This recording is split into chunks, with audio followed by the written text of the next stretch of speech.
In today's video, I'm going to teach you how to play games on Discord. We'll walk through the exact flow to launch Discord's built-in activities so you can jump into games with friends in just a few minutes. First, open Discord on your desktop or in a browser. Make sure you're signed in and, if possible, use the desktop app for the smoothest experience. Once you're in, head over to Discover. You'll find the Discover section from the left sidebar. It's the place where you can browse public communities. Inside Discover, use the search bar and type Discord Games Lab. This is a well-known community where Discord's activities are easy to find and try.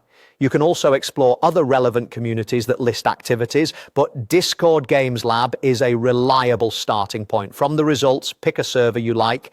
Take a quick glance at the server description and rules so you know what to expect. When you're ready, click Join. If Discord asks for confirmation or presents any guidelines, accept them so you can access the channels. After you've joined, look at the server's channel list and find the voice chat section. Join one of the voice channels there. Don't worry, you can mute your mic and disable your camera if you prefer. You just need to be in a voice channel to launch an activity. Select a smaller voice room like Duo or any available voice chat that suits your group size. Smaller rooms keep things organized and make it easier to manage who's playing with you. Now look for the Start an Activity button at the bottom of Discord. On desktop, you may see a rocket icon or an activities option near the voice controls. Click it to open the activities panel. If you don't see the option, it could mean the server has activities disabled or your role doesn't have permission, so try another voice channel or server. From the activities panel, choose the game you want to play. Discord offers a variety of quick social games that run right inside the app. After selecting a game, give it a moment to load.